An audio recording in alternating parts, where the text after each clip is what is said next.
Welcome everyone to High Impact Practice Attributes. Today we're looking at writing intensive courses. So what is a high impact practice? It includes performance expectations at appropriately high levels, significant investment of time and effort over an extended period of time, interactions with faculty and peers about substantive matters, experiences with diversity where students are exposed to and must contend with people from diverse backgrounds and unfamiliar situations, frequent, timely, and constructive feedback, periodic structured opportunities to reflect, to integrate learning, opportunities to discover relevant learning through real-world applications, and in some cases, public demonstration of competence. All right, so I'd like to introduce our HIP team leaders. So in ePortfolios, we have Professor Chacon and Professor Webb. In capstones, we have Dr. Gabe and Dr. Mitchell. In internships, we have Dr. Amy Johnson and Dr. Holly Porter. In writing intensive courses, we have Dr. Brown and Dr. Chris Schoenhammer. And in first year seminar, we have Dr. Jessica Liardi and Professor Maria Martinez. All right, so writing intensive courses can occur at any level. However, the goal is to happen within the discipline. So the idea is you're learning to write within the discipline that you're studying. And that writing intensive courses encourage students to produce and revise writing, and also writing for diverse audiences in different disciplines.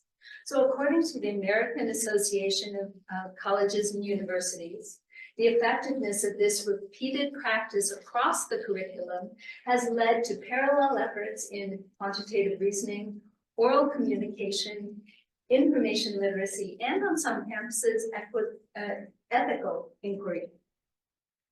All right, so I would like to turn it over to Dr. Eric Brown. He's the director of the Writing Studio, the director of first year writing, and the assistant professor of rhetoric and communication. I give you Dr. Brown.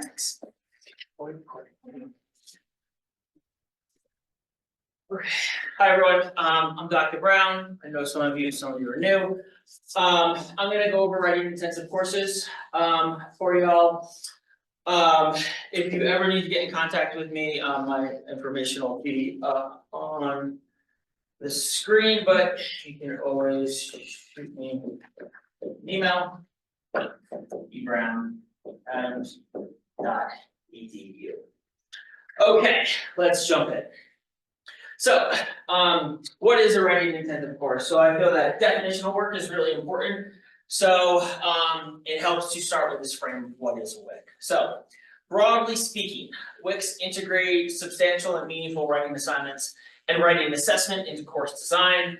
To say this differently, WICs introduce students into disciplinary specific writing through explicitly integrating writing and writing instruction into whatever course is being taught. Generally, WICs are in a specific discipline, so in communication, in chemistry, in biology, in history. They tend to be courses that specifically ask students to engage in either professional writing assignments for that discipline or academic writing assignments for that discipline. So, besides being disciplinary specific, writing assignments in WICs are frequent and varied, and they make time for the iterative nature of writing, meaning the drafting process. So, disciplinary specific. WICs are tailored to specific disciplines, and they help students understand how writing works in that discipline, whether academically or whether professionally. So this can be done through writing in specific genres, using specific rhetorical strategies common to certain fields. I don't know how they argue in chemistry or biology, but I know they do make arguments. So arguments to those fields are specific and different from probably what they do in history or what we do in English or what's done in communication. That disciplinary specific nature is where instructors really bring their expertise to the classroom and help students understand how writing works in that field. So to be a writing intensive course, writing assignments need to be frequent, varied, and they need to be scaffolded for students. So they need to go through drafting and revision, and these are the kinds of courses that generally have a big paper at the end, and that's the only writing in the course. Usually, when you have a WIC, there'll be some kind of scaffolded, you'll have an invention, outline kind of thing, then you'll move to drafting, and then revision, editing, and then delivery and submission. But these in-class activities and outside class activities should be writing centric, and they should help students to understand and engage in disciplinary conventions and different genres.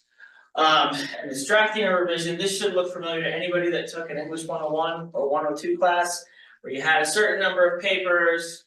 Your instructor probably started you with an outline, a mind map, some kind of brainstorm. Then you moved into like a rough draft, and maybe a peer review draft, and then you submit your draft, and then you have some kind of reflection on that draft, what you did well, what you could have done better, mistakes you may have made, things you did exceptionally well. But these three things are essential to WICS classrooms and to the assignments in a WICS. So it occurred to me that as most instructors aren't trained in writing or writing assessment, that it would be helpful to go over what makes a good writing assignment in general. So I'm going to take a little bit of time for that. A lot of this is taken from the Meaningful Writing Project.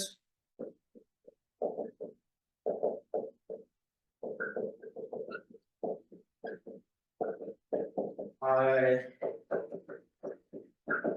blanking on the second author, and Neil Lerman is the third. This is a really good book that helps to, and they use a lot of student data, qualitative and quantitative, and reflective about what worked in different classes and what didn't. But it's a really good book on the different, on the ways to approach writing assignments in a way that really connect with students. The first is agency and choice. So when students feel they have some writerly agency and some choice in a topic, it tends to hit home a lot more and connect a lot more to students. They have flexibility, whether it's selecting a particular genre, whether it's selecting a particular topic. As long as there's some flexibility in there for students, it's really helpful. This can be difficult in WICS because you want them writing specific things.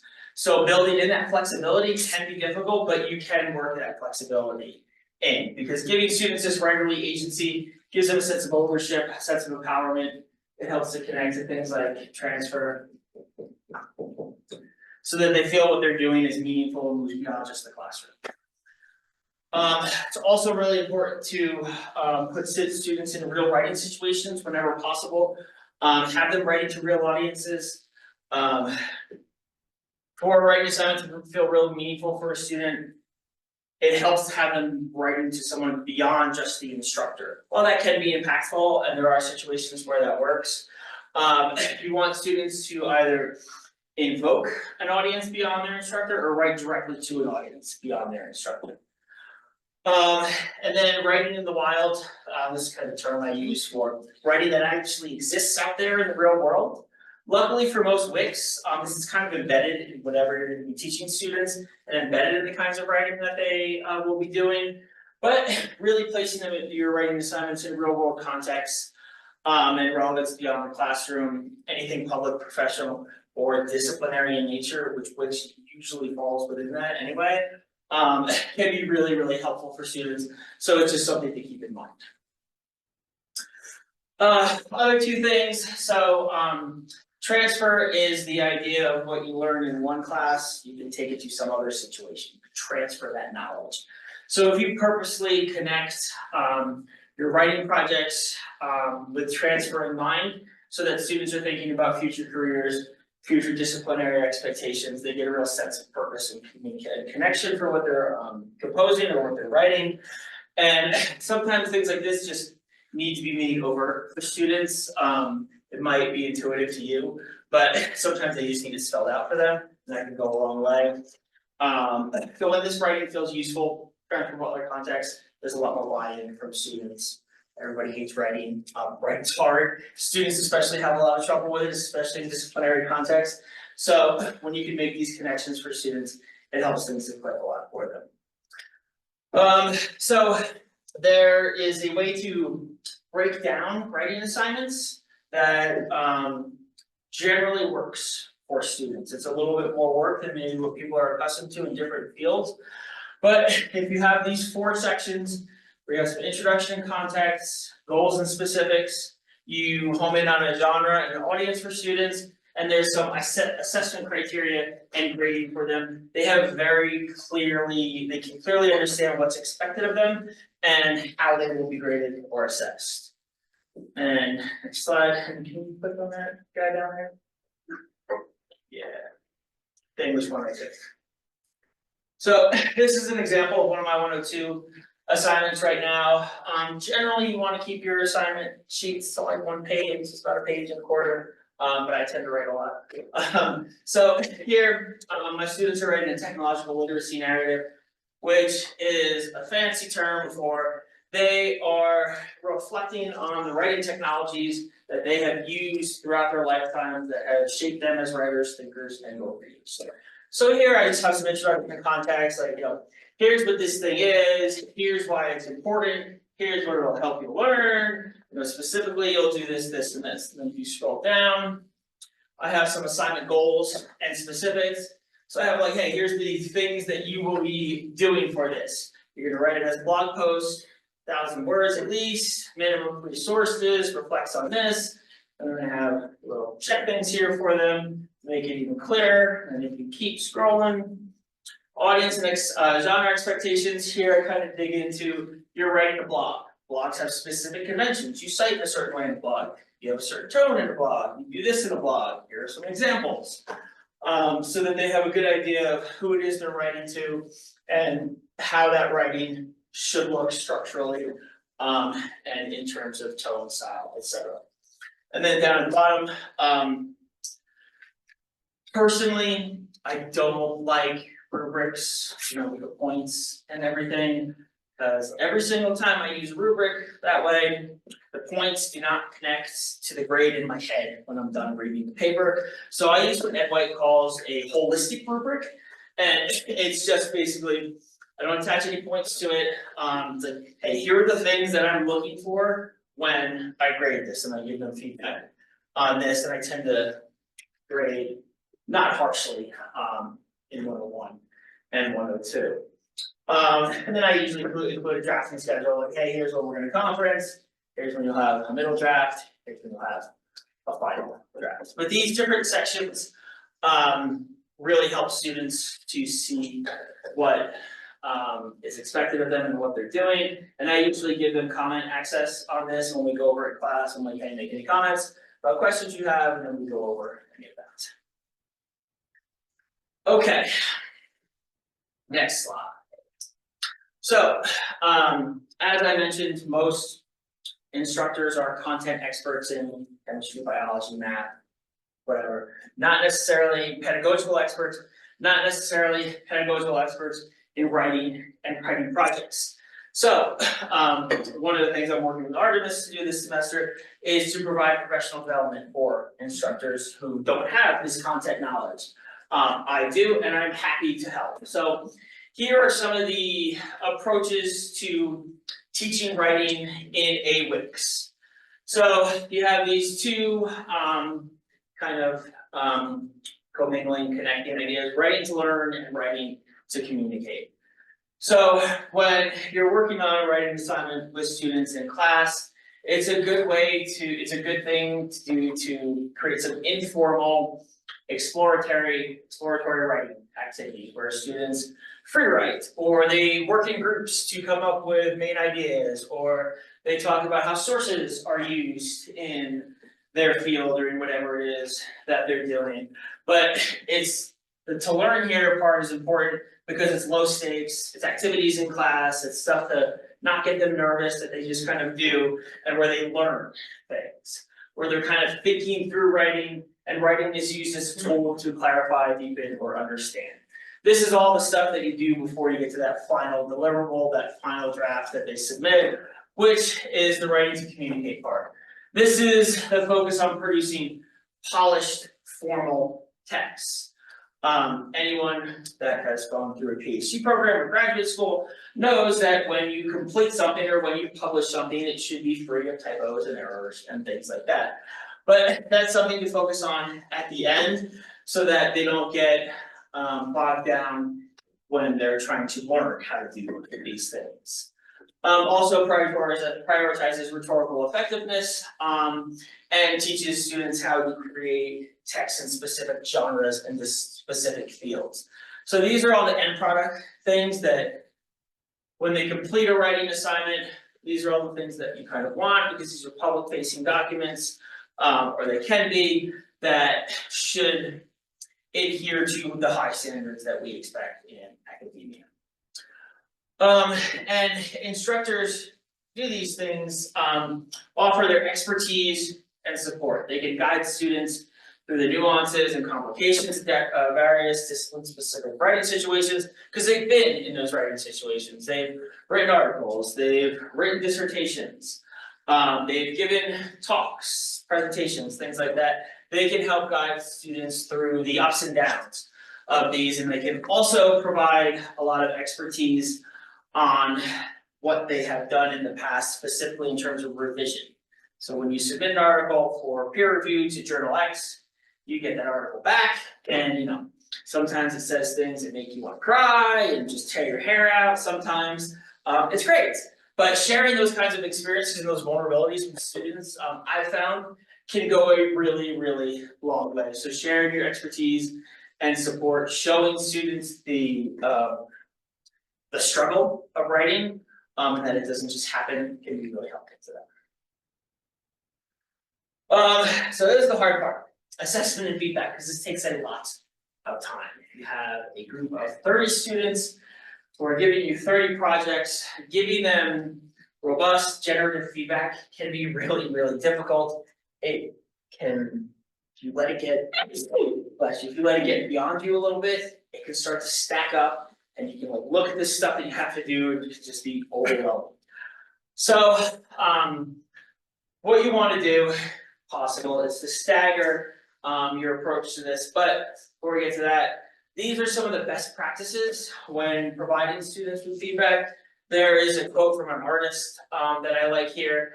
Being right can stop all the momentum of a very interesting idea. This is very true for students. So students are reading their feedback and there's 5 comments about how they don't know how to use a semicolon.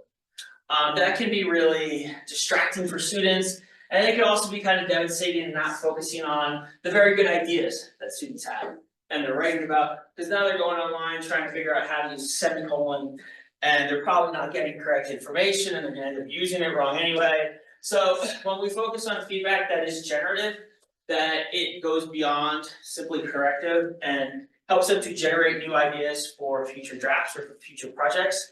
That can have a really important connection with students, as well as individual and unique feedback. Hey Joe, this you're writing on topic XYZ is really, really interesting, and I like your approach that you took here, here, and here. Not kind of copying and pasting, which can be easy to do, but really giving students individualized feedback on their unique topics. It also really helps to frame feedback in a way that's future oriented instead of like, hey, you did this wrong. It's like, hey, your intro did this, and I think that was really interesting. You might want to think about doing this when you write lab reports in the future. Not that those have introductions, but you might want to do this in the future because that's part of the genre, or that's part of what's expected. And this will vary from instructor to instructor, but when I get a rough draft that starts here, the final draft moves up to here in a positive way, I tend to grade a little bit higher on those because I like to see that progression instead of here to here, which is great. But when I can see a student that really struggled and focused through the process, I tend to reward that kind of work. And I think that is it. Here's all my information. I'm one floor down at the end of the hall. I'm in the writing studio a lot, which is almost right below us. And that is my email. Right, thank you. Right. So next, I would like to introduce Bethany Bobek, and she'll talk to us about Grizzly tutoring. Thank you.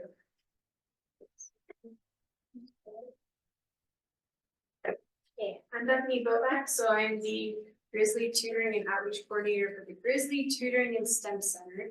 This is located in Porter Hall 319.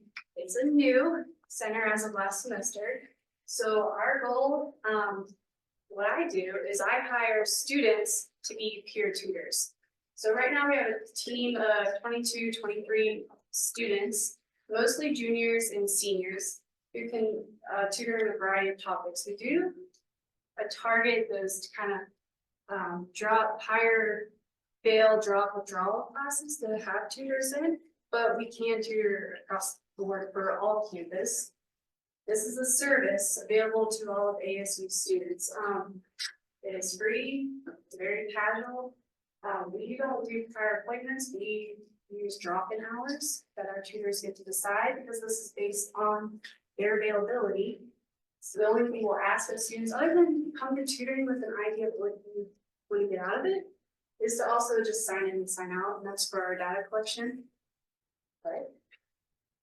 So the drop-in hours, again, the tutors get to choose their drop-in hours, and they get to choose the location that they're tutoring in, because it is a campus-wide tutoring service.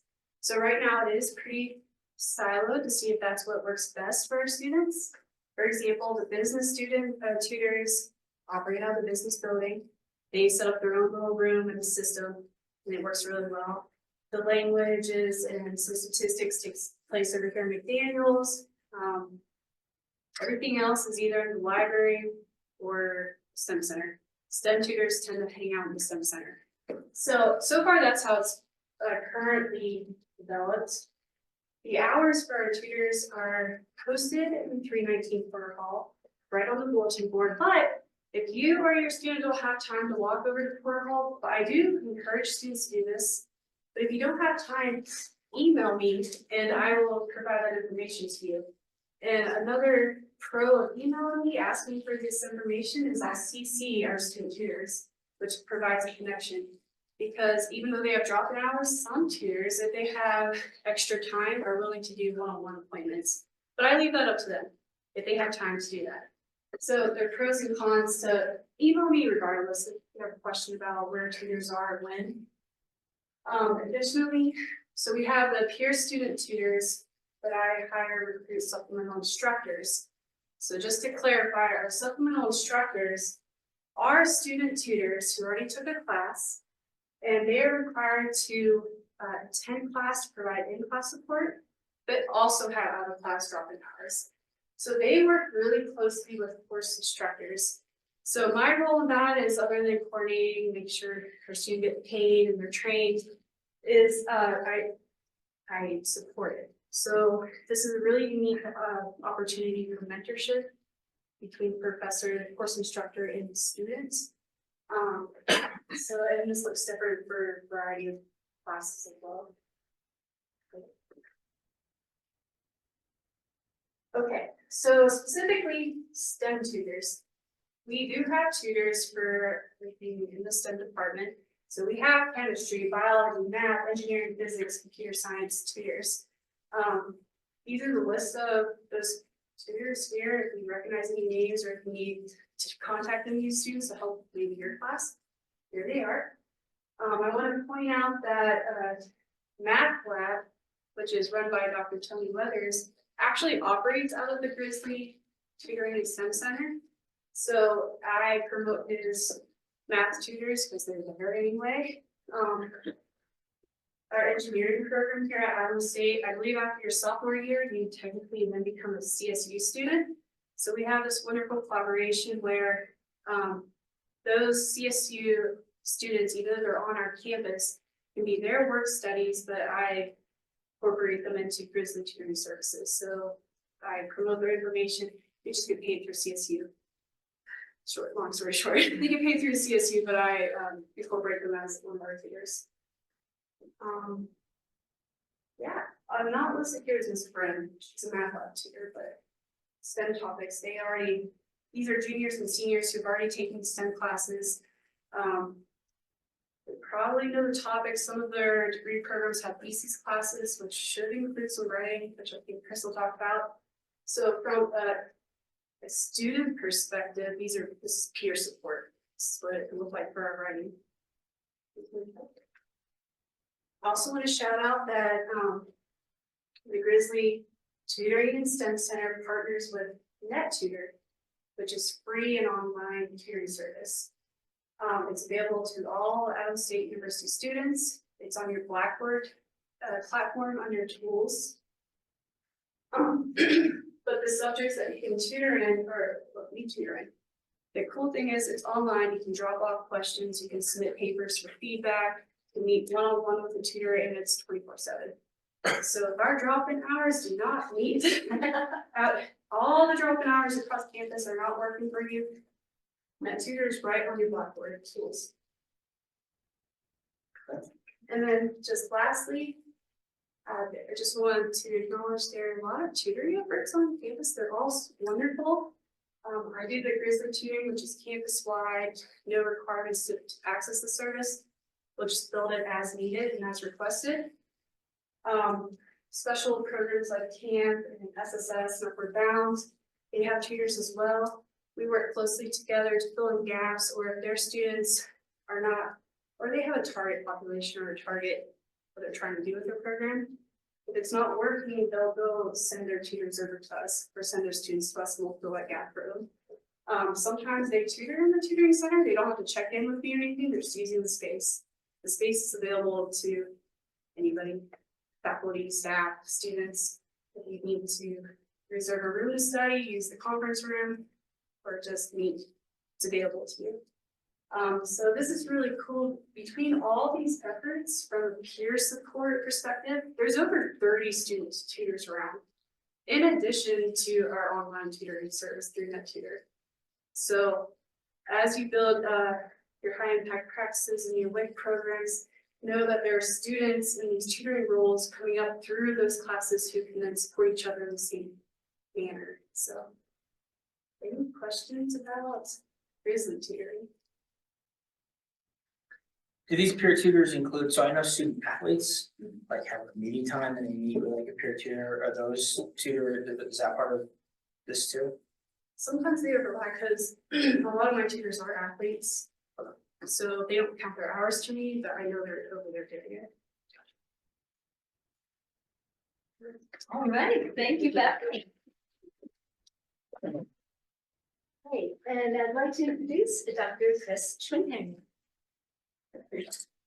I'm Chris Schwinghammer. I'm a biology professor here, and I'm sort of the STEM liaison, I guess, to this writing intensive courses thing that we're doing. Right? So often in STEM, we don't think of like, at least the students don't think of like, ooh, I love writing, right? They hate writing, they don't want to do it. But it's really important, right? Because writing is the way we communicate and record the things that we do in STEM, right? So I always try to incorporate writing into their classes, and I always try to emphasize why it's important, right? I always say, I'm not just making you write these papers because I love reading your papers, right? I do it because it's important for you. Some things in STEM that are maybe a little bit different that I always try to emphasize in my classes are, and it's important across the board, but it's extra important in STEM, is one, understanding the literature, right? So that's the first step always of being a writer in STEM, is you need to understand the scientific literature. Like what's already out there, what's already been done. So I have a few classes where I do these big writing assignments, and first thing that I always have them do is a bibliography and then an annotated bibliography, right? So go find the literature and then summarize that literature, right? Because we need that when we're building out our paper. I then have them do a draft usually. That draft is going to be then peer reviewed by a classmate, and then I also give them feedback on it. And then they revise their paper and then do a final draft. Often another thing I do, this isn't really necessarily writing, but is then have them take that thing that they wrote and make it into a presentation. So present that work that you did. This works for things that I've done, like I make them do synthesis papers where they're just looking at the literature, and taking all that information that they're learning and mushing it into sort of new novel conclusions. That's one type of assignment I do. Other classes, I actually have them go out and collect data and then analyze and interpret that data and then write that up as if they were like actually gonna submit a paper to a like a journal, right, for publication. Sometimes that's a little harder in terms of giving them feedback because you're spending a lot of time with collecting the data, analyzing the data, and then you get to the end of the semester and you're like, ooh, I don't know if we have enough time for peer reviews, but I think it's worked pretty well for me in my class, and students like that, right? Students like to go out and collect data because they're here to learn about science, right? That's what we do in science.